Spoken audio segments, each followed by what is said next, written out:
Well, good morning.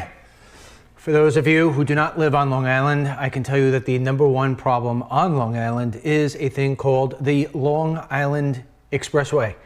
It is an absolute nightmare, a total nightmare, and the cause for me being late today. So you can bet your bottom dollar that if yours truly was ever the governor of New York, I think I would extend it to 15 lanes.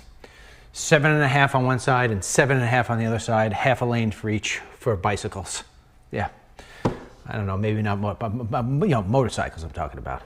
I have a great guest today, and I'm not going to wait to get him on here, but I am going to tell Tim, we don't have him on. Oh, we do have him on. I apologize. We have a great guest today. It's Ryan Morrow. He's a national security analyst for Clarion Project. The fact that there is so much, and I mean so much, going on right now with national security.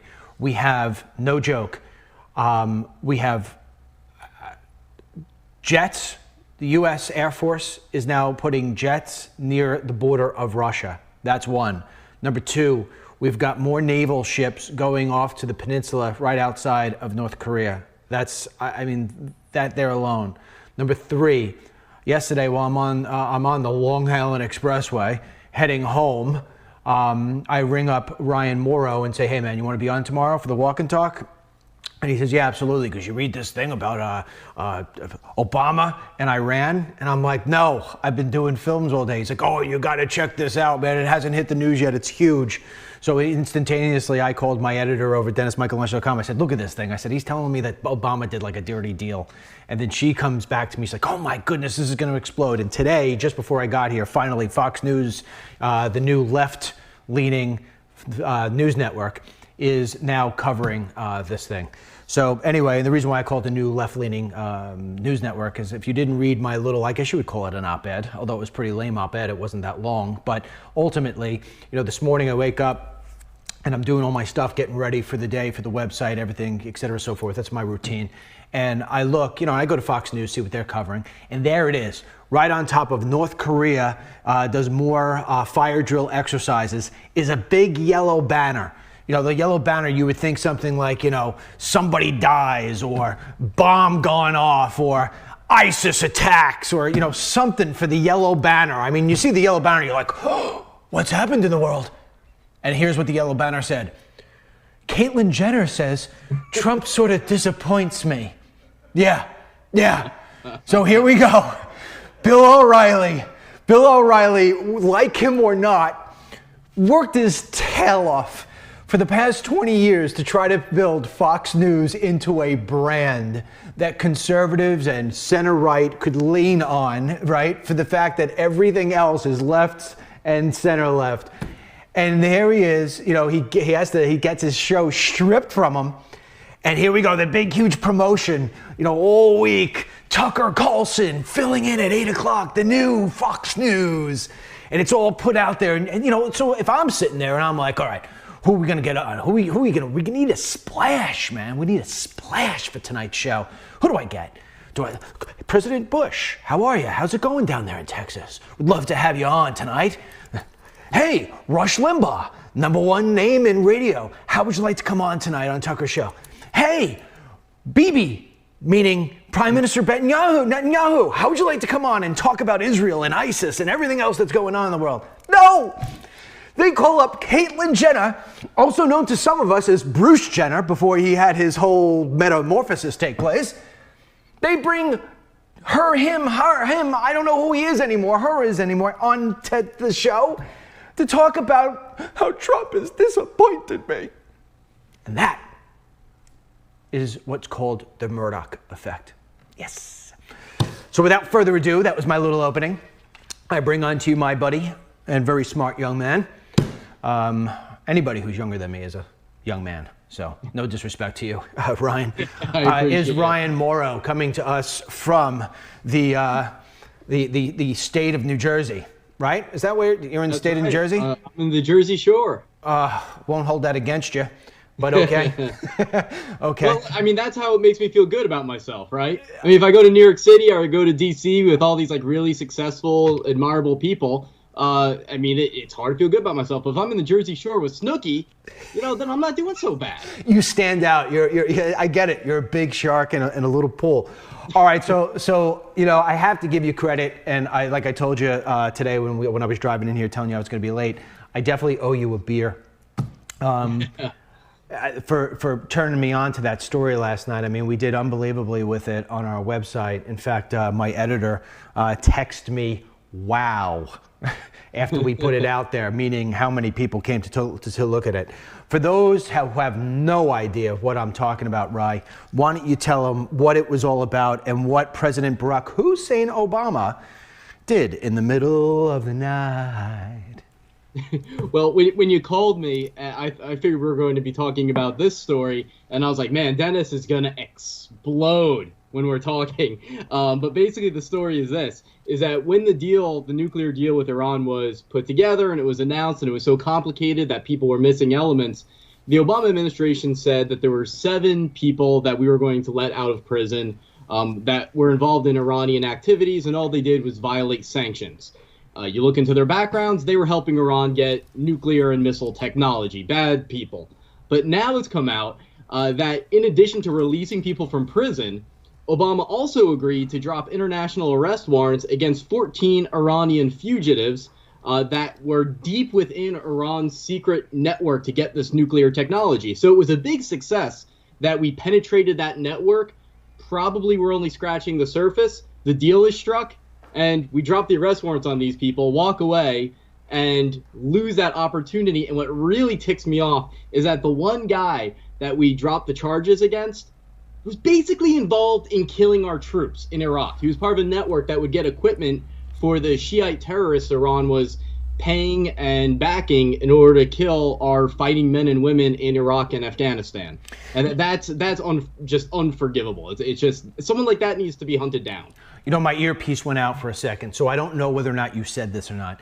Did you bring up the part where Obama said that we were going to be releasing X amount of number, and we actually released X plus Y? Yes. Basically, he announced that we were releasing 7, but he didn't announce that we were dropping the prosecutions, the arrest warrants, for another, 14 fugitives. So right, these people, right? And it's funny because if I go back and I remember what he said when he announced this deal, right, without giving all the full numbers, when he announced this deal to the American people, he said these people have not been arrested, prosecuted for terrorism. Yes. But come on. Supplying what's needed to create these sort of high-end nuclear weapons, isn't that the same thing? Yes, but he was playing games with his words, and what he was doing was he was focusing on the people we were releasing that had already been prosecuted and had violated sanctions, saying you can't trade this with Iran, you can't acquire this equipment, and he said, well, that's not terrorism, even though Iran's a state sponsor of terrorism. Of course it is. But then there was this additional batch of 14 people that we had arrest warrants out for that he dropped. And one definitely, even by Obama's definition, was a terrorist. He was complicit in killing these young men and women that are fighting in Iraq and Afghanistan for us. If there was a great nuclear deal, just a wonderful deal where Iran dismantles everything, I could maybe say, all right, some of the people involved in acquiring the equipment, maybe we let them go in that circumstance, but not someone that helped kill our soldiers. No way. I remember today is going to be one of those days, not specifically with you, but when I'm done with the interview with you, I'm going to be covering some other stuff real quick for everybody who's just jumping in right now late, because I know I said on the Twitter, on my alert, that we would be doing 11:45 tonight. Today. I apologize for I was about 8 to 9 minutes late today. The traffic on the Long Island Expressway getting here because it's raining. I think I had a lot of snowflakes in front of me. And I don't mean snowflakes who drive like this, with 2 hands. It was the people who sit there texting the whole time, I'm sitting there saying to myself, goodness gracious, I got to get to work. It took me forever to get here. So I apologize to Ryan. I apologize to you for being late. There was nothing I can do about it. But ultimately, what we're going to do is we're going to talk here to Ryan Morrow. He's the national security analyst for the Clarion Project. We're going to talk about all the different things that are going on in the world right now, and it is dangerous. I mean, we're going to be talking about a lot of stuff. We just opened up with telling you about the fact that there's a whole report. And you know, the important thing to put out, what Ryan just talked to you about today, that the report, the investigative report that was done that uncovered this whole thing, was not by Fox News, it wasn't by Breitbart, it wasn't by yours truly, it wasn't by Clarion, it wasn't by anybody who's right or right of center. It was done by Politico, who's about as left as they come. So, I mean, that kind of says something right there in it itself. So when we're done Even talking... they were like, whoa. I know. They just had him on Fox News before I drove up. They were interviewing the guy, and the guy's like, listen, he's like, you know, and all the people in the article that he references and that he got, confirmation on this on, these are all credible sources. It's well sourced. I mean, they were Obama people. I know. The article goes on forever. In fact, my editor on our website said, Dennis, I could probably dissect 4 different articles out of this particular article. But I just want to tell people, Ryan, that when you and I are done, I'm going to fill people in on what's going on with the budget and the border wall and all this other different that's going on. So, don't worry, we're going to get to that stuff too. But first, I want to get the great insight from Ryan about a couple different things.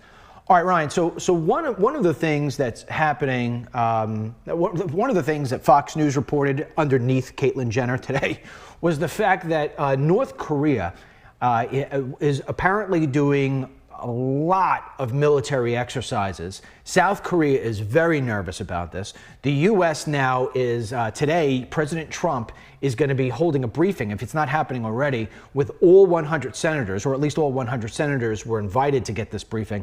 I got the sense that we are now getting to the point of where everybody has to really sit back and say, wow, we are getting to the point of where this is serious. And last night, while I was on my way home, I can't remember if it was Kelly or Mattis, somebody was interviewed, and he said, trust me, before the end of Trump's first term, we will absolutely be in some sort of conflict or having to deal with this conflict with North Korea. So this is not one of those things where we can kick the can down the road anymore, is it?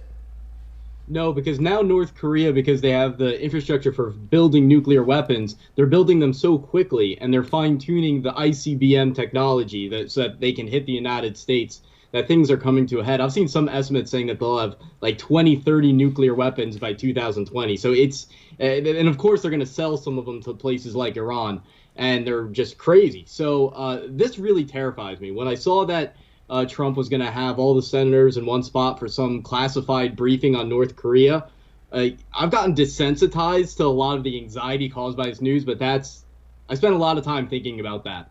This really scares the hell out of me now. I hope Trump doesn't think, and I don't think he thinks this, but I'm just thinking out loud, I hope he doesn't think that one Tomahawk strike or something like that can be done to North Korea to send a signal and they won't respond. You're dealing with a different beast than Bashar Assad.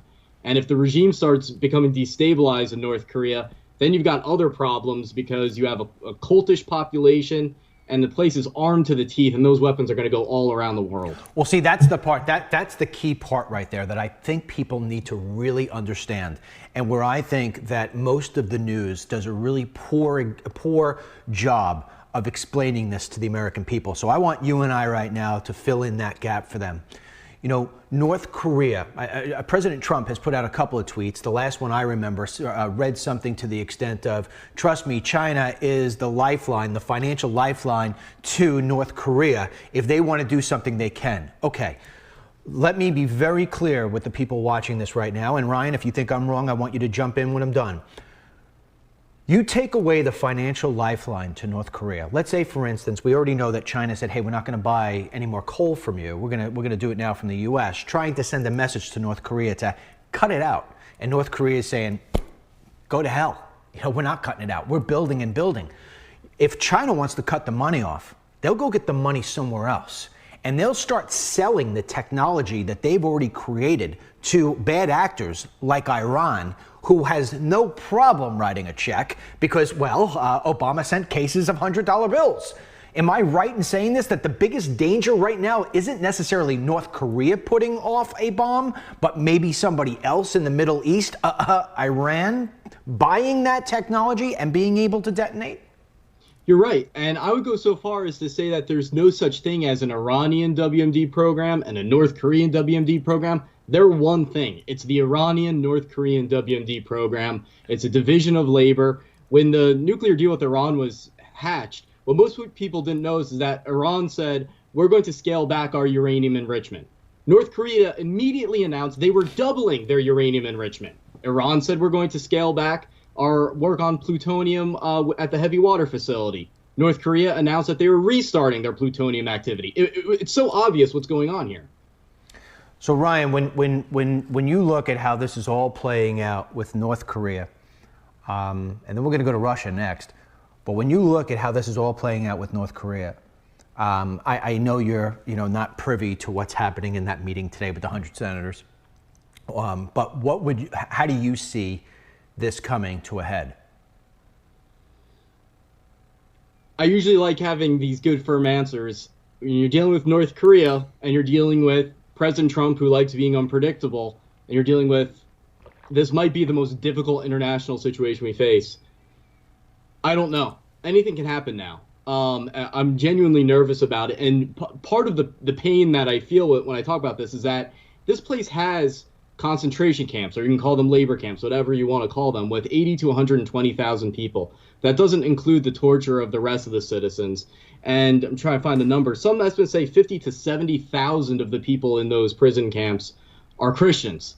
If we've ever had a moral imperative to do something on a humanitarian level against a regime, it's North Korea. But as that regime gets more unstable, as we do things against them, they're going to lash out more, because the leader, who's only 33 years old, and British intelligence says suffers from severe hypertension and an explosive temper, he thinks picking fights is how he stays in power. So it's really hard to come up with a good solution here. The best thing I can recommend for President Trump is that begin broadcasting aggressively to the North Korean people. Make that your retaliation, because that's what the regime is scared of. And if they do a military provocation, do a limited but fierce retaliation against the military, in the hopes that the North Korean military says to themselves, our leader's acting crazy, we don't have to pay the price for him being crazy, and maybe one day they take him out. When, how do you say this? I don't like it when conservative commentators, I'll even rip conservatives out. I don't like it when commentators try to scare people, because I understand what they're doing. They're trying to sensationalize things for the sake of people tuning in, or for the sake of clicks. I understand how important it is for people to tune in, and I understand how important it is for clicks, because in the news business, there's only really one way of making money, and that's through advertising. So, that's why you'll read headlines sometimes that says, Obama's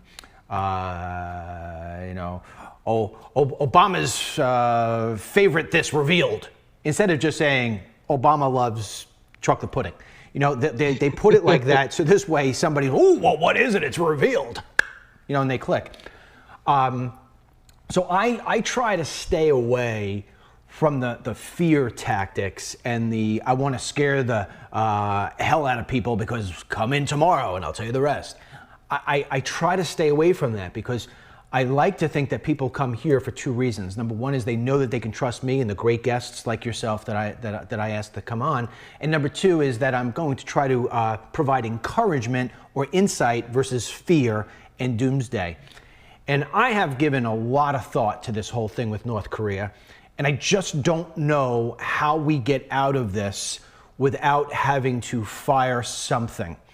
And, I always talk about this one conversation I had with Rudy Giuliani, and it goes down as being one of the greatest conversations I've ever had with any expert or any political figure, if you will. We were sitting down a couple of years ago in his offices, and we were talking about Islamic terror. And he said, when I was a prosecutor and we wanted to go after organized crime, it was sort of easy. in the sense that we said to ourselves, okay, we're not criminals, but we have to put our minds into the mind of the criminal. How do I hide this body? How do I launder this money? How do I steal this car? How do I do this particular crime and get away with it?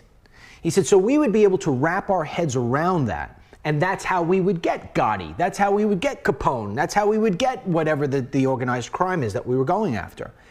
He says, but when you go after Islamic extremists, it's hard because their method of thinking is, I will blow myself up for the sake of killing innocent people. And so it's hard to get your mind into that level of insanity because you are, by and large, a rational person. Even Gotti, Gotti is a criminal, but he's still a rational person. You know, he just does stupid stuff, criminal stuff. But when you look at the madman, it's hard to predict what he's going to do next because you yourself are not a madman. And the way he explained it to me, he did a much better job than I think I am doing right now. You know, you come away and say, this is why we're having such a hard time tracking these guys down. This is why we're having such a hard time stopping some of this stuff, because we just can't get our minds around this. Well, when I look at North Korea, and not just Kim, everybody who's part of his team, I think at this point has been brainwashed like he is. They are so unpredictable that I fear somebody like Kim, once he feels that he's cornered, or if the day ever comes where somebody says, you've got cancer, he's not going to say, all right, you got me, release, I won't do this stuff, send me some money, enrich myself a little bit more. He's going to say, I'm cornered, there's no way out, press, press, press, press, press, press, press, press, press, all the buttons, and he's going full out, just like an Islamic terrorist, but worse. Do you agree? I do. That's the way you have to look at him. He's maybe slightly more rational as calculations than a suicide bomber, but it's still all over the place. And we know he's mentally unstable. The people around him that he's brainwashed are more mentally unstable. They're encouraging him to do things. He doesn't have military experience, so you don't know what type of calculation he's going to make because no one wants to contradict him around him. So you can't get inside this guy's psychology, really. And that's why in some cases I'm speechless when you talk about North Korea, because I can either try to sound like the smart guy and tell you exactly what's going to happen and I'm the best expert, or I can be honest with you and tell you that there's too many irrational variables here for me to tell you whether we're going to be at peace at the end of this week or we're going to be in a major war. I don't foresee us being at peace anytime soon. Here's the other problem we have with this, Ryan, is that right now the world is starting to look a lot like America, divided, right? On one end, we have our allies. On the other end, we've got Russia. We're just talking about North Korea right now. When we still got a Russia problem. I mean, we've got jets heading close by to the Russian border. We got the Russians playing no pun here, but Russian roulette to a certain degree, doing flyovers and flybys over by Alaska. I mean, it's starting to become it's starting to become a measuring contest, if you will, and it scares me. It scares me because and I take something back.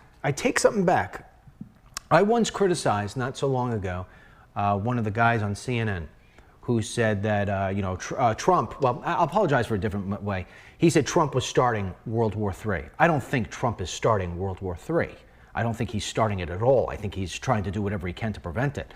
But right now, things are starting to line up that look like World War III. I understand why that appears that way to people. If we were to attack North Korea, we could end up in a confrontation with China, even though I think even then it's still unlikely. As for what the Russians are doing, understand how narcissistic Putin is. And if you look at the things that Russia is doing right now, a lot of it is predictable following the strike on Assad's military base. So I would say a lot of what is provocative that the Russians are doing, you're hearing about it because we're paying attention to it right now, but it's happened in the past. In 2014, they had nuclear bombers coming up near Alaska and California because they were mad at us for something. So when it comes to Russia, I'd say don't get into the measuring contest. If this is what they need to do so Putin can blow off some steam and look tough, all right, let's let him. But I don't want to be sensationalistic and say, oh, the Russians are coming, prepare for Red Dawn, because I've seen this over and over again, and it's not in Putin's interest for this to escalate. My only somewhat concern would be is that Trump has an ego also, right? So hopefully he doesn't start getting mad and saying, all right, well, Putin thinks he's so tough. I need to show I'm tough. Sometimes you need to ignore this. All right, let me just remind people who we have here with me today. This is Ryan Morrow. He is a national security analyst with the Clarion Project. I've known him now for, I think it's going on about a year and a half, 2 years, and he's always spot on with his analysis and very, very tuned in to everything that's going on around the world, including stuff with Islamic extremism, and we're going to get to that in a second. But Ryan, I would be remiss, you know, if I didn't mention this part, and you and I may be a little bit in disagreement here. You know, there's a few things that really scare me, and I don't use those words too often. My audience who is with me every day knows I really don't ever say the words scare me. There's a few things that do scare me, and here's how that works. First of all, you know, President Barack Hussein Obama for 8 years did damage to this country, yes, but he did a job on the military. I mean, he did a job on the military, and it wasn't a good job. And I just had on former U.S. General, retired General General Dees, who is highly respected, was part of the Carson campaign. And I asked him, you know, our military was designed to be able to fight 2 wars at one time. And I asked him, General, right now, are we in any kind of condition to fight 2 wars at one time? And he said, Dennis, sadly, no, we're not. Now, this is, you know, this, again, you know, there's some generals out there who have retired and lost their way, you know. This is not one of those guys. This is a solid guy who, when you sit down and you talk to him, you know that everything coming out of his mouth is rather accurate. So we've got a diminished military. We've got a president who's trying to get the money to build that military and trying to build the wall and trying to do everything he can to protect Americans. You've got a Congress who just isn't working with him. And you've got this splintered world, which, by the way, and here comes the punctuation part of what scares me. Over the past 8 years, while America was basically sleeping behind the military wheel, if you will, under President Barack Hussein Obama, well, we're basically sitting back and worrying more about, you know, passing, gay marriage than we were defending ourselves, or worrying more about illegal aliens than we worried about defending ourselves. The rest of the world has been building strength. The rest of the world has been building their arsenal. The rest of the world have been building their economies. And so the big spread, the differential that we once had between us and everybody else has closed the gap. And sooner or later, Russia and China and who knows who else, maybe Iran, those 3 are going to take a look and say, you know, we're tired of these guys, meaning us, and if we join forces, you know, we can make it so America is no longer number 1. Am I starting to go off the farm here, or am I somewhat or completely right, Ryan?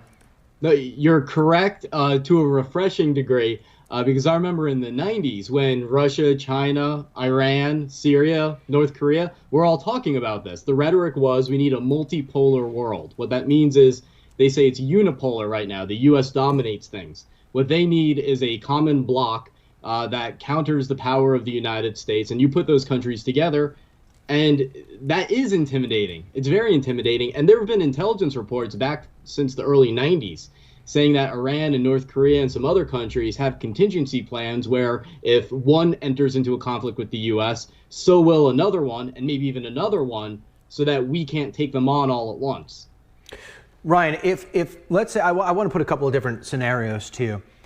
If North Korea does fire, let's say, for instance, they don't fire something that is designed to go to us, but if they fire into South Korea, obviously we have to react to that. What do you think Russia does if that scenario comes up and we have to react? I think they blockade the North Korean border because Russia and China are both going to be concerned about the biggest refugee crisis on earth, making Syria look like a wonderful day. I don't think Russia would go to war with us over that. If it was a protracted thing and we started disagreeing with the Russians about, oh, who's going to replace Kim Jong-un, then for leverage, they might give shipments to North Korean regime forces and things like that. But if if it's a mighty confrontation that happens overnight, I don't think that means we are at war with Russia or even necessarily China, luckily. Okay. Well, now, and here's where, excuse me, here's where this whole perfect storm is all coming together.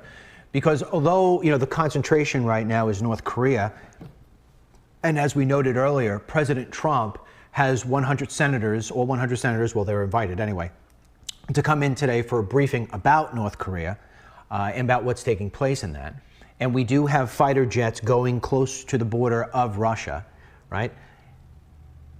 We just did something on DennisMichaelLynch.com the other day where I think it was General Mattis put out a warning signal that Syria is continuing on with its chemical program. Yep. So if and President Trump drew a line and he said, hey, you do this chemical thing again and we're coming back. So if they do the chemical thing again, A, does he go back? B, should he go back? Because if he does go back, does that strike up, more fisticuffs here potentially with Iran and with Russia? Excellent question. Yeah, yes. He has to enforce the red line now. And what Assad has done has moved his aircraft to the places where the Russian aircraft are. So if we want to bomb where Assad's aircraft are, then we kill Russians.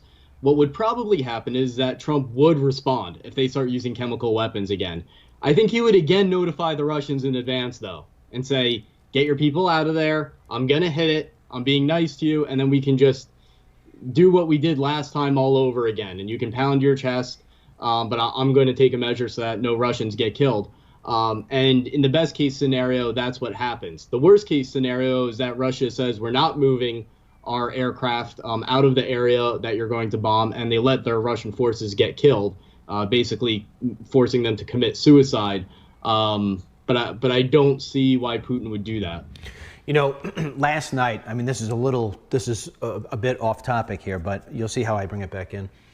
Last night we did what I'm very proud of my team for doing. We did a report last night that you never hear on the news. We did a report about how it is that the U.S. banks are basically just allowing the cartels to smuggle money back into Mexico by using prepaid cash cards, if you will, gift cards.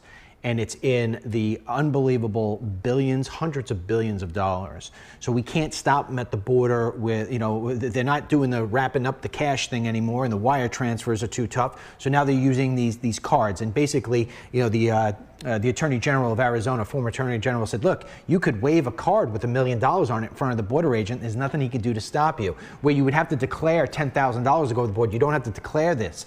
And the banks have basically just pushed their lobbyists in the U.S. to say, this is the way it's going to be. And the U.S. has turned a blind eye to it.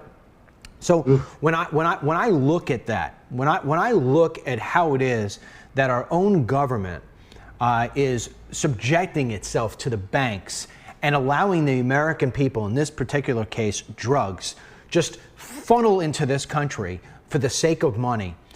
Let me ask you this, Ryan.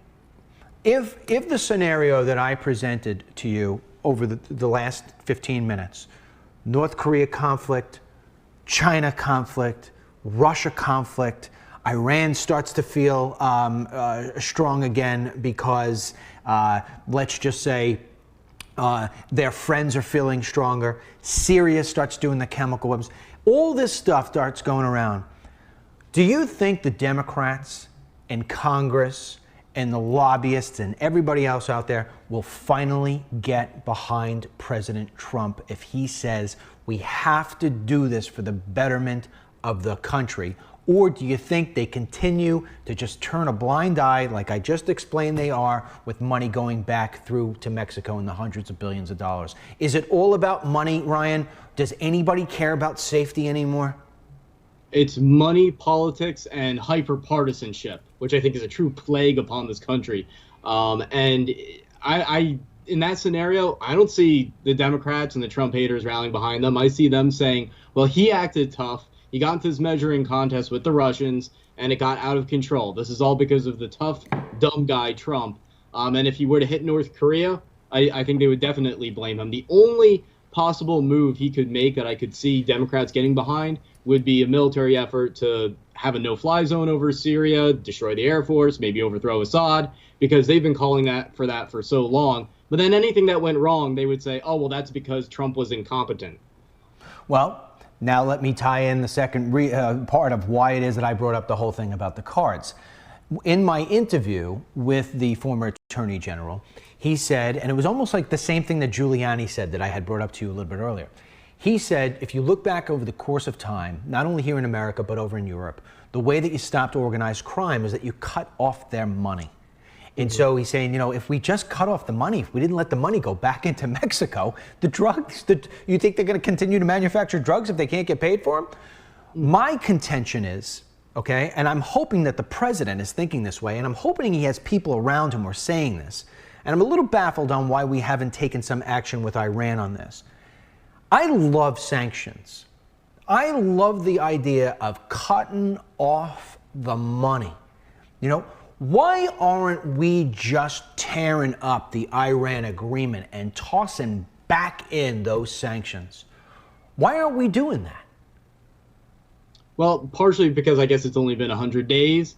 And so you want to prepare for the consequences of that if Iran makes a mad dash for a nuclear weapon. So I'd be willing to go along and say, okay, give a little time to prepare. If I'm looking for the best scenario as to why that is, because I am concerned that it's pushback from special interests and policy wonks that are around Trump. But some arguments that could be deployed to say, well, this is why Trump is waiting, is that if Iran's having a presidential election and a candidate that opposes the deal gets in, then it would be better for Iran to tear up the nuclear deal. And then we say, hey, they left the deal, we're going to sanction them to no end. That would be ideal. Another option that we may be pursuing, and this has been my recommendation to a lot of different candidates, was that if we want, we can make Iran possibly leave the deal, because the deal allows us to sanction them on the basis of terrorism and human rights. So we could sanction them for that, sanction the exact same people involved in the nuclear program on another basis and say, hey, we're the ones complying with it. And then Iran hopefully will leave. And even if they don't, you're still in a much stronger position. See, I'll tell you what, Ryan, you know, if I were in the president's spot, I would look back, and I mean, no disrespect to you and your the analysis and the recommendation you would give. I would probably come back at you or anybody else who said that to me and say, you know what? I look back at the course of history, and the whole wait it out thing has always come back to bite us in the ass. And I'm not waiting anymore. You know, we're in this situation with North Korea because for 25 years we kicked the can down the road and just said, oh, well, you know, let's do this and diplomatic this and diplomatic that. You know, I've always been of the mindset, if I'm standing there at a bar and a guy turns around and cocks his arm like this, I ain't giving him a shot to hit me. I'm going like that right to his face, and it's lights out. You know, I had my nose broke once. I'm not having my nose broke twice. And I had my nose broke once because I just sat there and let the guy talk his way and he just japped me. I'm not having that ever happen again. So my take is I don't want war. And I do believe the voices of a Rudy Giuliani and somebody like this guy, Terry Goddard, who, by the way, is a Democrat. You got to cut off that money. And that's what I'm hoping that they do, Rye. I hope they go back to cutting off the money on all of these guys. When we had sanctions, you keep those sanctions on, and that's the only way I see peace right now without having to shoot a missile. Right, well, you would be. Under the recommendation I'm making, it would be sanctioning them just like we did before, only under a different basis, as permitted by the deal, just because diplomatically and from a messaging standpoint, it'd be better to make Iran leave the deal rather than the United States. So we'd get the best of both worlds in that scenario, and then at least weaken them so if it came to military conflict, we're in a better position. And there's other measures that we can do. And there is some argument that can be made saying, look, the Iranian presidential election is coming up. If it's someone that comes in and tears up the deal, they did our work for us. and that's only weeks away. But Rye, so let me ask you this. I mean, if you and I were in a bar and I wasn't sitting here with my audience right now, I would be using a 4-letter word starting with F that said, F the deal. It was crap. It was made by Obama. It's the same reason why I don't understand that President Trump just honored the deal that Obama made with Australia, that we're going to take in 1,250 refugees, most of them from Iran. Yeah. Look, if he were to tear up the deal, I wouldn't be opposing it. I'm just trying to take in the different criticisms and say what's the best approach to get what we want and try something before taking that step. And if we can get the sanctions on, which is what you're asking for, on another basis, so it has the same impact, I think that makes sense, especially because within the international community, we were able to get other countries to go along with sanctions once it became so clear that Iran was the one not playing ball. And I wouldn't want to have that, or the Iranian regime and other countries having the excuse to say, oh, well, the U.S. backed out of the deal. If we can take that argument away from them, ideally that's the best. But if we can't, then scrapping the deal would be fine to me. I just see this as a better first step to sanction them, just like we would if we tore up the deal, only on another basis. Yeah, I know, and maybe I don't know. I don't know. One of the things, Rye, there are a lot of things that candidate Trump said on his campaign trail that I really bought into because I felt as if it was pages ripped from my own playbook, if you will. And I knew that not all of the things that he was selling were going to come true, but sometimes it's the concept that's just as good as the actual delivery. Like, build the wall and Mexico is going to pay for it. I knew Mexico was never going to pay for it, and I really didn't even think that there'd be a wall. But at least I knew he was really serious about border security and stopping the flow coming in. That said, the one thing I really did buy into was drain the swamp. And to me, draining the swamp is more than just getting rid of people, who I haven't seen we get rid of anybody yet. And I know that sounds like a criticism of Trump, but if the less I see of Paul Ryan, the more I feel like the swamp is getting cleaned. But I keep seeing too much of him. But if to me, draining the swamp is also getting rid of all the crap that Obama poured into the swamp. And so this Iran deal, let's not forget something, Ryan.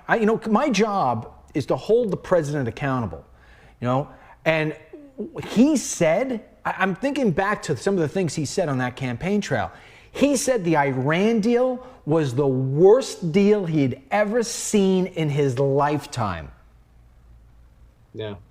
I believe he said it was the worst deal in history, which I'm not sure if I'd say that. But yeah, it was a very, very bad deal. But he went back and forth on whether he would just scrap it, say it was an agreement between two leaders and one of them's not in power anymore, or whether he would better police it. So I was never sure which way he would come down or what that meant by policing. Like, oh, he'd be real tough on Iran if they violated it. But my fear has been that Iran complies with the deal and we don't outmaneuver them. So I was never quite sure where he would go with that. Yeah, I mean, I was just reading one of the comments that somebody threw out there. What are you doing? They said, the president can't fire Paul Ryan. I wasn't suggesting that he would fire Paul Ryan, nor am I silly enough to think he can. But you know what? If I were to hold a meeting and I didn't invite Paul Ryan, and I sent clear messages that you just were not invited into my house, and I didn't pick up the phone and call you or whatever, and I just started working with other people, it would send a very clear message. That's my 2 cents on that. But again, you know what? Say again. Yeah, if I could just add something about the swamp, because this bothers me, like I think it bothers you too, is that Trump was somewhat criticized in the beginning when he's talking about campaign finance and corruption in the system and like crony capitalism, saying, oh, well, those are left-wing talking points. And then it became mainstream because I guess the left and the populist parts of the right, had a point and people realize it. You hang out in D.C. as someone who hasn't lived there and grown accustomed to the way things work, you'll come back agreeing with the drain the swamp thing. You see all these same people hanging out that everyone of that little circle are the ones that get the jobs in government, that go into business together. And if you go there with an eye for that and you hang out there long enough, you see the big donors are the ones that have access to congressmen more than their own constituents. You say this place is messed up. It is messed up, Brian. And, although obviously you nor I were sitting around with the founding fathers when they were drawing up all these great documents we have today, I don't think they were imagining the likes of Paul Ryan and John McCain and Nancy Pelosi making a basic lifetime or making a career out of working in D.C. They were envisioning the farmer going in, doing his couple of years, coming out, the doctor going in, the nurse going in, the housewife going in, whoever it was going in and out, serving their country, doing this, not getting these same people going in there and getting comfy and clean and just rubbing up to everybody. I mean, I think one of the greatest eye-opening interviews I ever had was early on. I interviewed, he was in my district where I used to live on Long Island, Peter King. You're very familiar with Peter King. I mean, he's in all the intelligence agencies and stuff. And I was sitting there, and I sort of novice, I guess you could say, because I had just only really gotten into politics maybe a year or two before. And I'm like, I don't understand why we can't pass this bill, blah, blah, blah, blah, blah, blah. And he started saying to me, Dennis, do you realize the fact that, like, if you try to do a border fence deal, and I'm making this up, all right? But if you try doing a border fence meal, if you, tells you how hungry I am, right? But if you try doing a border fence deal, somebody from, like, South Dakota, all right, couldn't get any further away from the border, southern border anyway, he's going to come back and be like, yeah, listen, we'll approve that, but we need a post office here. And it's like all this crap gets tossed into these bills that are meaningless. There's so much pork. And this is because these guys have been around forever. They cut these special deals. These are the people who are giving money over. And this is why the thousands of people that tune in to me every single day, sit there scratching their head and saying, why can't we fix these problems? Yeah, it's true. There's that. There's, again, the hyper-partisan atmosphere where it's like you have to pay a price if you get along and work, or even seen having your picture taken with a member of the opposite party. But then the swamp culture there too, where it's just there's so many ways you can delay a process because you can buy votes through that. Or you have a donor who funded so much of a campaign, or him and his friends funded so much of your campaign, that you have to pay extra attention to him instead of doing something like going to a hearing and being actually educated on the issue that you're voting on. It's one dysfunctional place. I wish every American could kind of just go and not have plans in D.C. and just follow people of influence around and just watch this. Hey, Rye. Yeah. Hold on one second. I want to read something to you. There's I don't know if you would necessarily call this breaking news, but it's a report that's out right now. I'm seeing it on Fox. Somebody just sent me the link. It says Turkish jets bomb U.S.-backed forces in Iraq, Syria, U.S. officials say. I'll read you. I'll read you. So this way you're in the know. I'll read you the first couple of paragraphs here of the article. It says more than a dozen U.S.-backed Syrian and Iraqi Kurdish fighters were killed in a series of airstrikes carried out by Turkish jets. Two American defense officials confirmed to Fox News. Both officials said there were no U.S. troops among the fighters who were hit. This is very serious, said one outraged U.S. official. Earlier this month, U.S. Defense Secretary Jim Mattis hosted his Turkish counterpart, Fikri Isik. I don't know. Why can't their names ever be Jim Jones? At the Pentagon for talks about the upcoming Raqqa offensive in Syria. Both secretaries ignored a question from a reporter about the role Kurds would play in that operation. There are currently about 1,000 U.S. troops on the ground in Syria. In March, 400 Marines deployed to Syria as part of an artillery battery to support U.S.-backed troops fighting around Raqqa. Okay, so, it's funny because last night when you and I were talking, I said to you that I would be asking you to give my audience some clarification about who the Kurds are and who the Shiites are and who the, So first of all, give us your insight about what just took place here, because Turkey used to be, if I'm not mistaken, an ally. Give us your sense on what's happening here. And then if you can, the question I asked you last night, just take the floor and talk for a while. Give my voice a break. Sure. So basically, Turkey is officially an ally of the U.S. They're a member of NATO. We should kick them out. The reason we haven't kicked them out, I hope, is because we never came up with a process to kick out a NATO member. You look it up on the website. There's no process. So we need to start talks on what that looks like. And if you look at the founding principles of NATO, Turkey does not fit it. We need to kick them out. In fact, I'd go so far as we should endorse an independent Kurdistan. The Kurds are a minority group in the Middle East that's pro-American, even pro-Israel. I've met with a number of them when I was in Iraq earlier this year. Great people, great allies. Give them their own state, bring them into NATO, and kick Turkey out. Now, as for the news that just broke, what's going on there is that the U.S. works with different Kurdish groups. And this one Kurdish group in Iraq and Syria who are leading the fight against ISIS with us, Turkey says they are terrorists. Turkey considers them to be terrorists. And I won't get into the argument over are they or aren't they. The U.S. position is that they're not terrorists. Turkey says they are. So Turkey is now bombing the Kurds that we work with, which puts our special forces that are embedded with them in danger.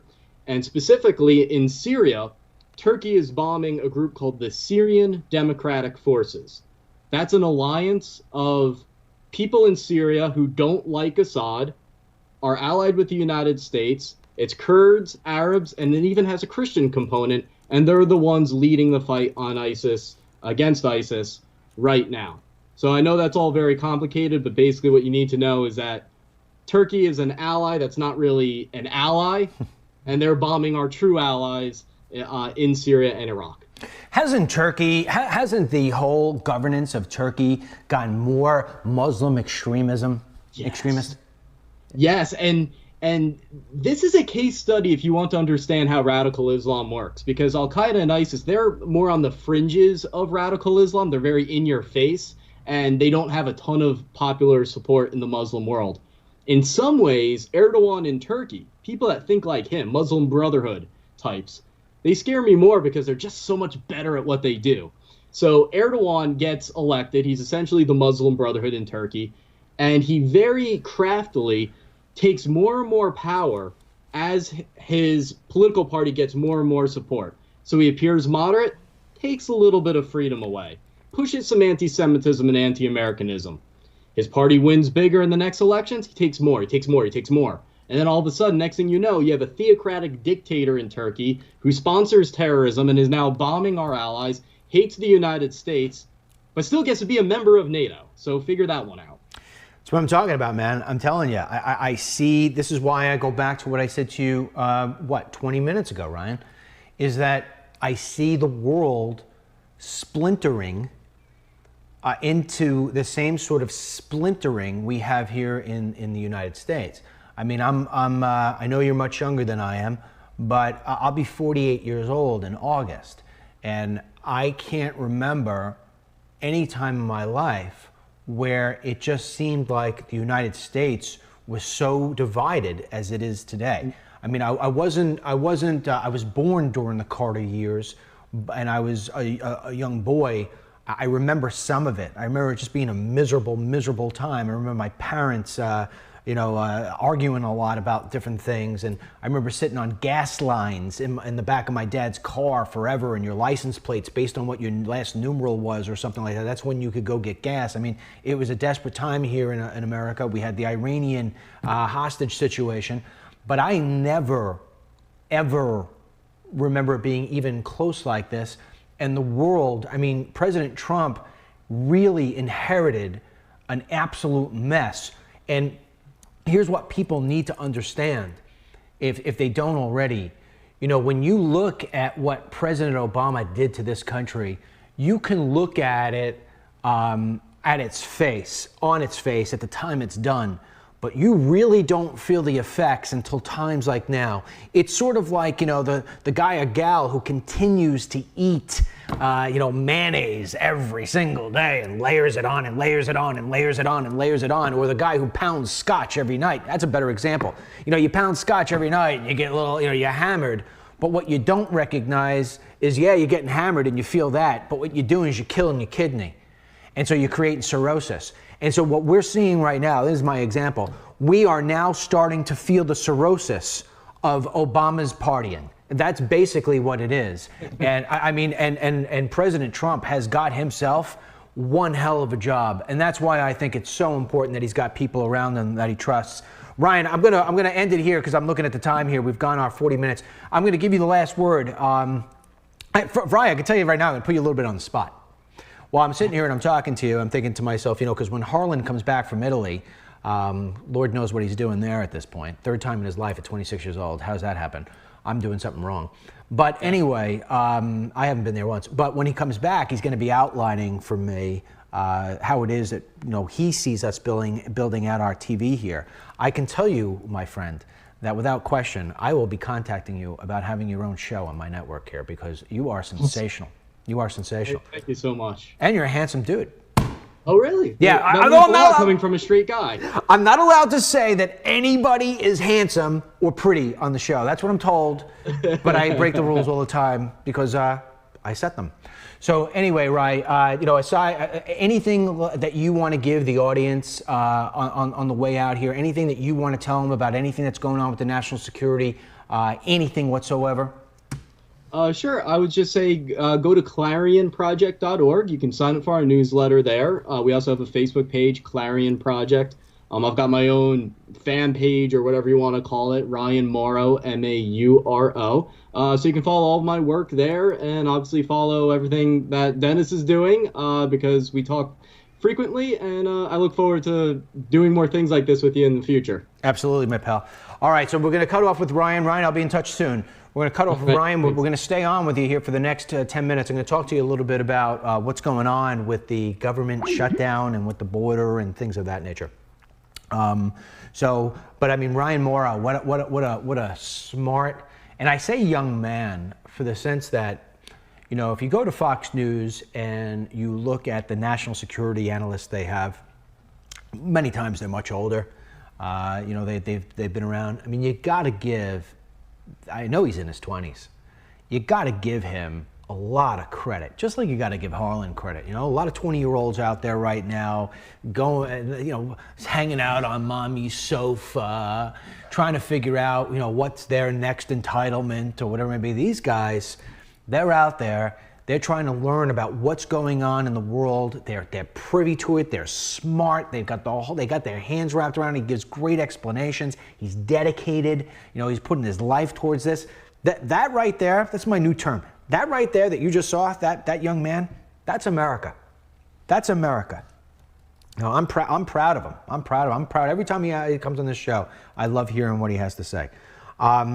Okay, so that being said, I want to end the show here with a couple of things that you need to know.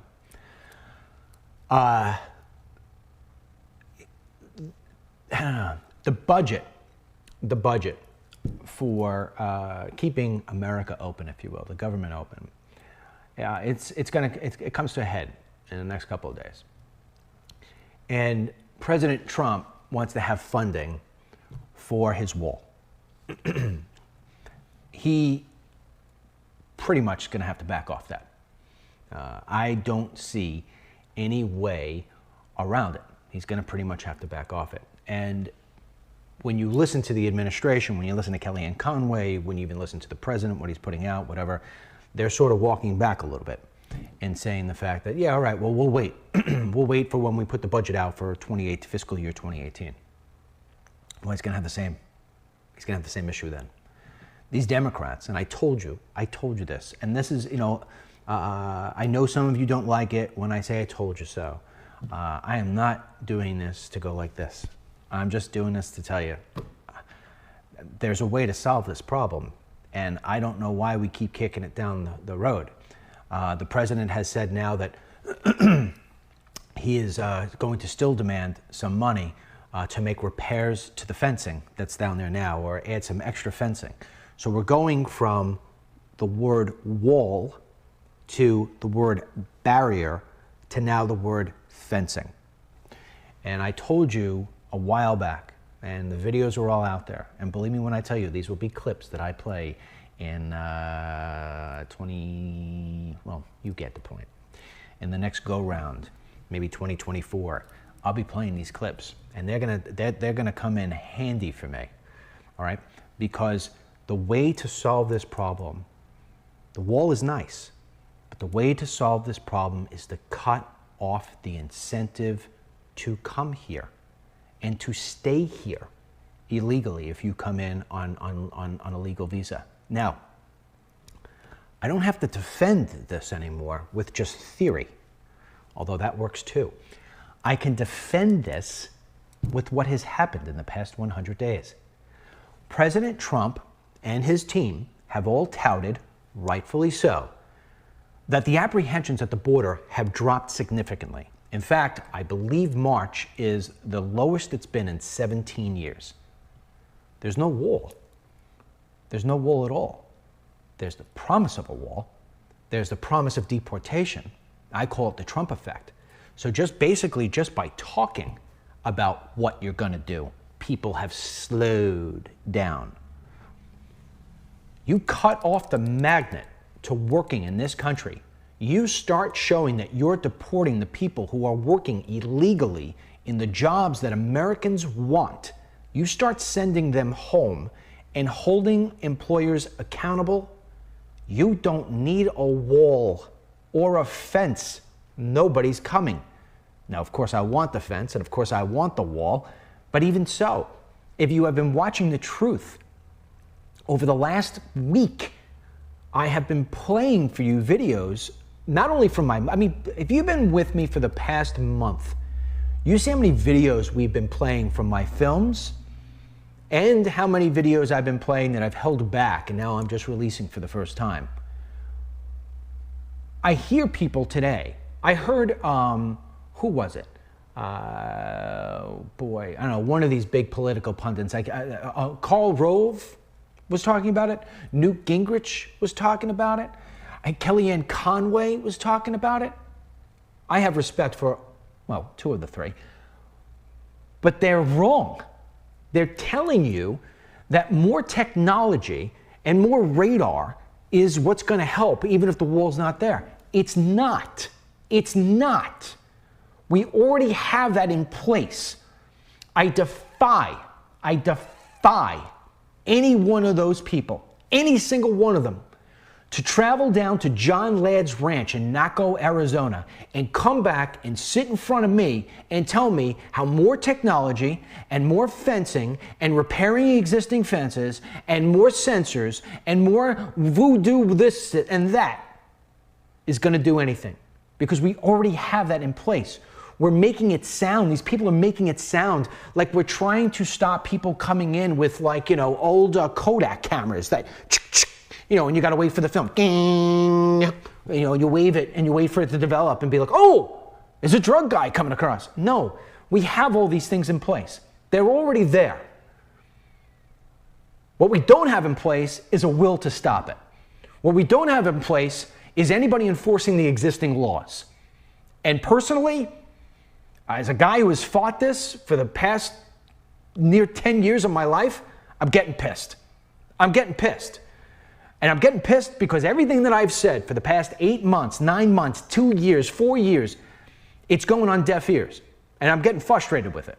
I'm getting frustrated with it because I not only have I been saying it, but I knew this was going to happen. I knew this was going to happen. I told you all that wall was not going to go up like they said it was going to go up. Secretary Kelly just said the other day, the wall will start construction by the end of the summer. Really? Really? Are we taking into account, sir, with all due respect, are we taking into the account that we haven't even brought in the environmentalists yet? The lefty groups that are all well-funded who are going to do everything they can with their lawyers to stop this? Meanwhile, every single day, you know what today's walk and talk is called? Kicking the can down the road. I'm tired of kicking the can down the road. I'm tired of telling you, knew I was right. I mean, thankfully, tomorrow, it looks as if we're going to get an order about a tax break. Thankfully. Should have been done on day one. Thankfully. And if it does come in, and we do get a corporate tax break to where corporations are paying 15%, thank goodness. Because President Trump knows what I know, what hopefully you know, and what other businesses know, and the stock market knows. The stock market's up almost 500 points in 2 days. If that comes in tomorrow, the economy's going to rock. It is going to rock because people are going to start to invest in not in their better car. They're not going to start investing in buying a better home. Businesses like yours truly, with more money in their pocket, are going to build out more. They're going to hire more people. They're going to expand more. They're going to see the opportunity to build. And by building, we will hire more people. And by hiring more people, we will hire both Democrats and Republicans. And when you hire Democrats, they will have a really hard time buying into that false narrative that Trump sucks. They will have a real hard time buying into the narrative that everything this guy does is for the destruction of the United States of America. They are going to buy into the fact that the guy knows what he's doing. And this is where I think that the miss is happening inside the White House with who he has around him. Because they're not connecting the dots, man. People talk to me about he's playing fifth dimensional chess. Screw chess. Just play connect the dots. It's a much easier game and one that's proficient, you can be proficient at if you use this. The biggest challenge President Trump has right now, other than the conflicts going on around the world, is the mainstream media. The mainstream media continues to do whatever it can to him to just knock him down. And now what are they doing? They're going after the voices like DML and after Hannity and after much bigger names than me, after Hannity, and going after O'Reilly, and they're going after everybody they possibly can. They're trying to strip us of any money we can make because they know that the way to get us is to strip us in the wallet. So the way to fight that, you got to fight that with fire. You got to fight fire with fire. Fighting the mainstream media is not done by saying, you guys are liars, you're lying, false news, fake news. It's not the way you do it. You'll lose that game every time. You will always lose the game to the guy with the bigger microphone. Every single time. And whether President Trump knows it or not, the mainstream media has a much bigger microphone than he does. Go on to Trump's Twitter account. Watch the next time he puts out a tweet. It's not you and me and everybody else going to be like, great job, Mr. President. It's all the liberals going in there and tearing them a new ass. That's what happens. The way you fight the fire with fire is with results. You make it so this way they have nothing other to report than results.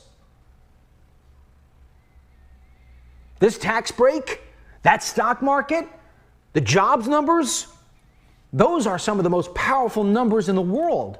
Those are the things that are going to wind up bringing those lefties who are watching the evening news on ABC, NBC, CBS to say, what are you talking about? What are you talking about, George Stephanopoulos? I've got a job for the first time in 5 years. I just finally repaired my Chevy. And my wife is thinking about the fact that we may actually look to have a 3-day getaway, which we haven't had in the longest time. Now, we'd love to have a 7-day getaway, but just to have a 3-day getaway? Because all we've had for the last couple of years is staycations, where we're staying at home because we can't afford anything else. The way to kick the buttocks of the mainstream media is through results. And that's why I go back to this border wall. Of course I'll take the wall. It's like asking me, would you like an extra $100 bill on the 5 I just gave you? Of course I would. Who wouldn't want it? Of course I'll take the border wall. Anything to slow down the drugs, anything to slow down the terrorists, anything to slow down the day laborers. But I've already been explaining to you now for how long. There are smarter, better ways to do this. The way you stop the drugs is you cut off the damn money. I just did a whole report on it last night. And if you didn't watch it, shame on you. You got to be watching it. This is the kind of stuff you got to share. It's more important to share this than any of the other crap. Tucker, you know how much I like you. Screw Caitlyn Jenner.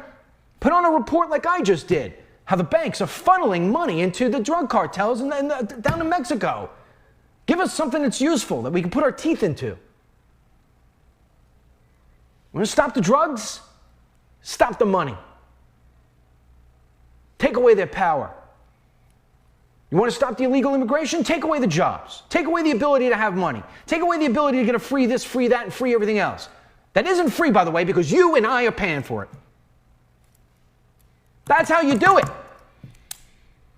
And it's not a function of understanding how DC works. Because everything that I tell you, everything that I'm saying right now to you, does not require me getting Paul Ryan in the room and finding a happy way. It doesn't. Trying to get tens of billions, maybe $100 billion to pay for concrete walls. That will never go up in your presidency, by the way, Mr. President. It will never go up in your presidency. And if I am wrong, if this is the first time I'm wrong, I'll quit. I'll quit. I'll open that ice cream store that Mary and I have been talking about for years. I'm not going to be wrong. I do know one thing for certain. If you make it so this way, the gentlemen who are standing outside the 7-Eleven and the Home Depots by my home no longer have a reason to stand outside the 7-Eleven and the Home Depots outside my home. They will go to their original home, and they will take along with them their family members. And I and you will no longer have to pay for them. And people like Kate Steinle will no longer be shot in the head for no damn reason.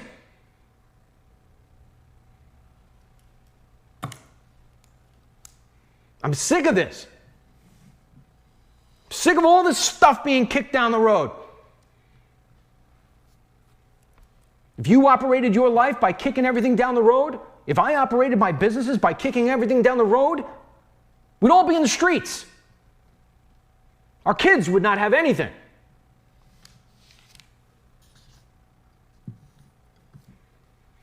This Iran deal, it sucks. It sucks. It's not hard. You don't need Congress. Rip the damn thing up. Put sanctions on Iran. We're not talking about these guys buying some tanks. Some friggin' nuclear weapons. Take out a whole society. Take away their money. Come on, President Trump. You'll admit one thing, pal. You'll admit one thing. What would happen if I took away all your money? Think about it. What would have happened if you didn't get your first, second, third, and fourth deals done in real estate? You think you'd be as powerful as you are today? Anybody with money, any sort of money, knows that the power is in the money. You got the money, you got the power. You don't got the money, you sort of become powerless. And I hate to say that because I know most people watching right now probably don't have a whole lot of money. But then again, most people watching right now probably feel awfully powerless most days.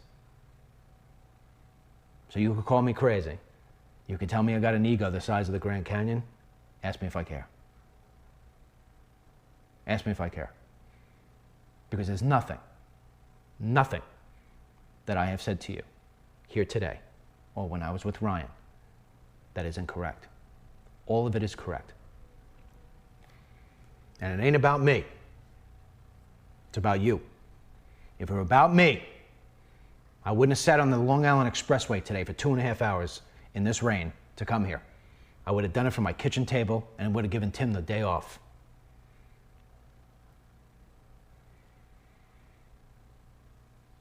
I have not been wrong once. And the reason why I have not been wrong once isn't because I got a diploma from Harvard. It isn't because I went to Wharton. And it isn't because I get some secret information sent to me that nobody else gets. It's because of a couple of reasons. Number one, I've actually taken the time to go back and forth through this country numerous times. Number two is I'm probably the only person with the level of following that I have or greater that actually takes half of his day to read and respond to the comments that come in from the people who are his viewership every single day of my life, even on Christmas. So I know what you're feeling. I feel your pain. I know your fears.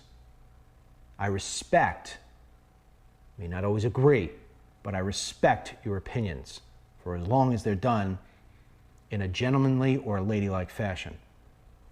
But the biggest part is because I can't be bought. I can't be influenced. I'm not lured by power, and I'm not controlled by money. In my life, the things that fuel me are love, happiness, and contentment.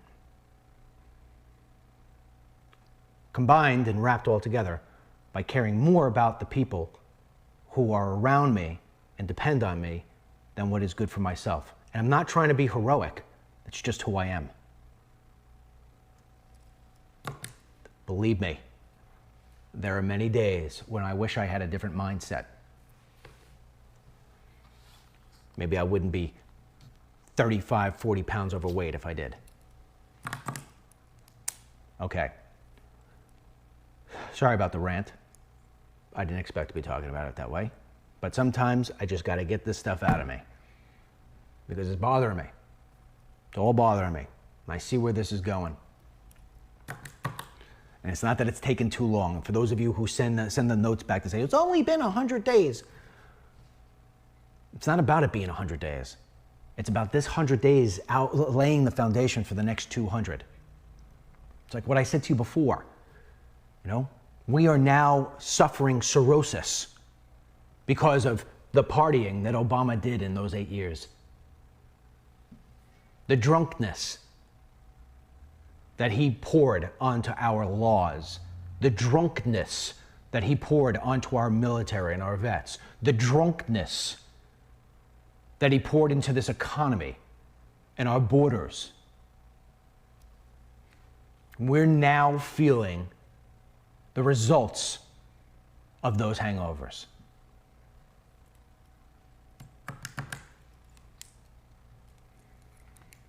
And that's it.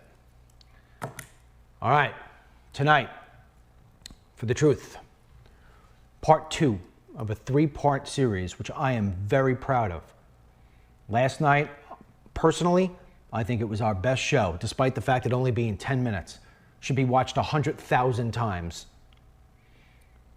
Tonight, we're going to tell you about how these people are getting these fake IDs and how easy it is and how the banks are closing their eyes to it. It's ridiculous. Let me tell you, there ever a day where yours truly is sitting in that Oval Office, this crap ends. This crap ends. Over.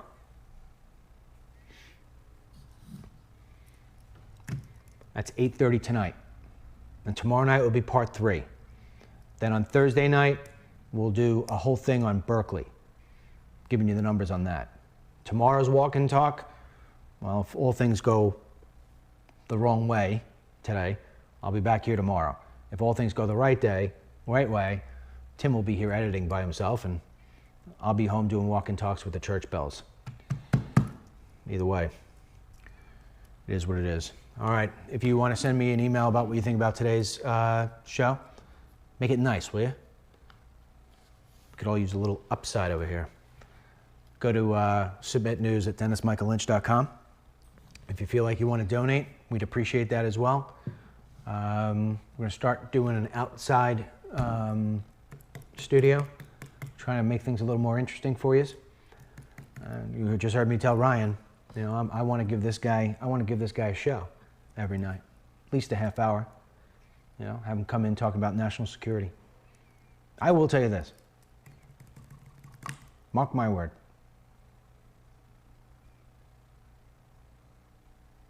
What we're doing here right now,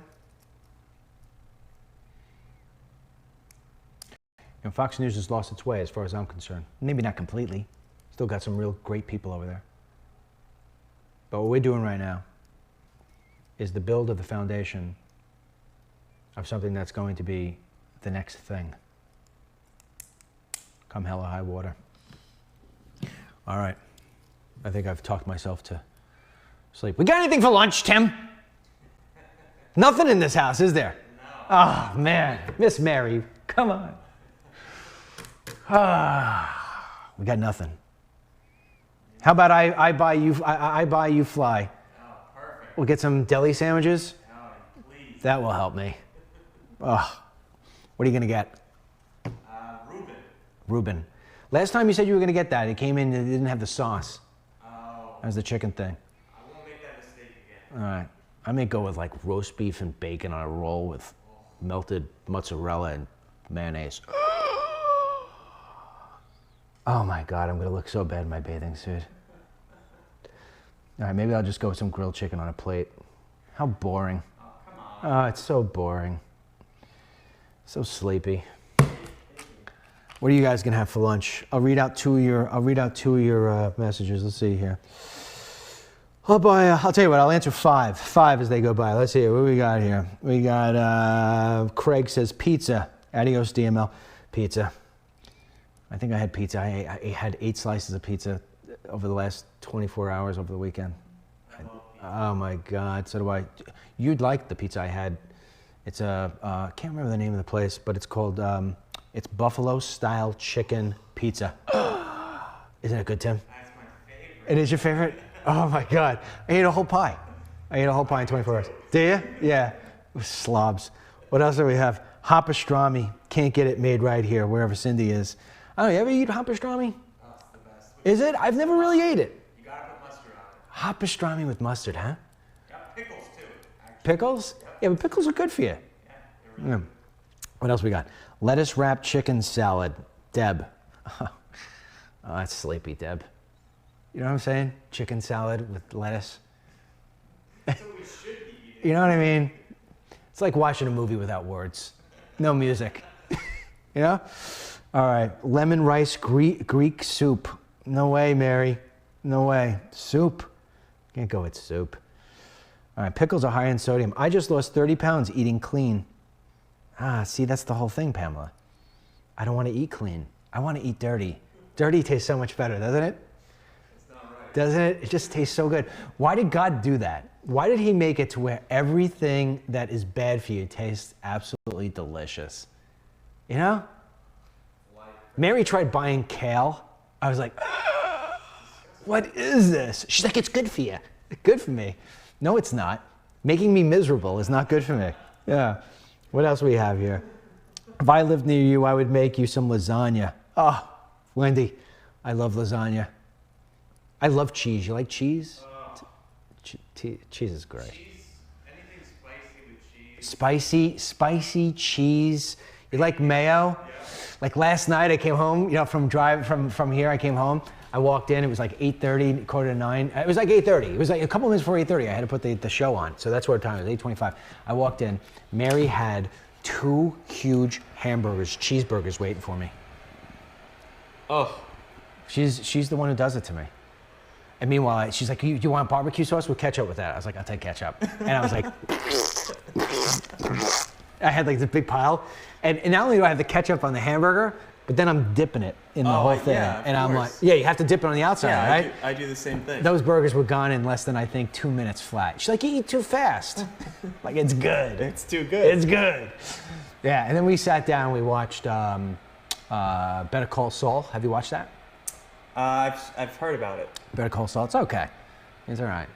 It's all right. I'm waiting for House of Cards, man. You watch House of Cards? Yeah. You will, right? Have you watched it before? You're going to watch it now. Now you're into politics, whether you like it or not. I know. I'm forced into it now. You're forced into it. House of Cards, man. House of Cards. You watch it, you'll want to be president. All right. Either that or your wife will want to be, although you're not married. All right. We're going to say goodbye to this. This was fun. All right. Last comment. What do we have? Fried steak, mashed potatoes, and gravy. Yeah. I'm with you on that. Fried steak, though. Oh, chicken fried steak. I've never had. What's chicken fried steak? I don't even know what that is. I never had a fried steak. Chicken fried steak. What is that?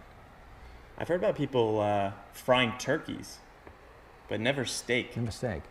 How do you eat your steak? Medium. Medium? Yeah. I get mine. I don't like it too, you know. What, cooked? No. Oh, you don't like it too? No, I don't like I get it too mine bloody, rare you plus. I get it rare plus. Ooh. Yeah. You should go to France. Let me tell you something. A good little secret. The guy told me. In fact, I think it's the same guy. I think Trump has in his hotel BLT Prime. Ooh. Yeah, it's called BLT Prime. There's a guy, I think he was on the Iron Chef, Chef Trudeau or something like that. He's got this whole BLT, what a story this guy has. He has a whole BLT chain. He's got BLT Prime, BLT Burger, BLT something else or another. So he's got a restaurant, he's got a bunch of restaurants in the city. He's got a couple in DC. He's got one out on Long Island in Sag Harbor. I actually met this guy back when we were doing cooking videos. What a story this guy has. Oh, if I could ever get him, I'd get him on. People wouldn't leave. He's got the story of a lifetime. He tells a story. Here's a little story. Right? People love story time. He tells a story of he was a cook, and he would cook for rich people. And I can't remember if it was in France or Germany or wherever it was. Oh, no. Or maybe it was a Saudi prince. I can't remember what it was. But he was cooking for this general. And he was on the ship. He would travel with the ship. And the general had a young daughter. Not like, young daughter, I guess like 20s. Right. And he slept with the daughter. And the general found out. Yikes. Yeah. And the daughter gave him the heads up. I think I'm getting this story right. It's so long we saw it. I think the daughter gave the heads up, and he left. He never showed up. Smart man. I think he said, it's funny. He told us this story like 10 years ago. And he said, I was waiting. It was 10 years ago. He told me the story in 2006. He's like, I was always waiting for the guy to come back. He's like, like every day I wake up, I walk out, I'm like, is the general here? It's great. This guy's got the best stories in the world. But yeah, BLT. So anyway, he told me a great little rule of thumb if you ever want to test a steak. He said, if you want to see how much it's cooked, if you hold your thumb and your finger like this and you press the fatty part on your hand, the fatty part right there? Yeah. Yeah. The more you do it, the more you go towards your pinky, the more well done it's done. Oh, wow. So if you get that same push in, because each time you do your fingers, it becomes a little bit different. Oh, that's cool. Yeah.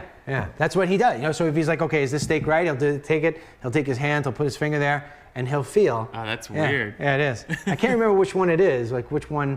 I don't know. Anyway, useless information. That's not useless. It is good, right? I need that. It's good. What's more informative? What North Korea has, or how to cook your steak, or how to cook your steak. Good thing is Google would say that this is community standards. So anyway, all right. ABC. You later. Bye.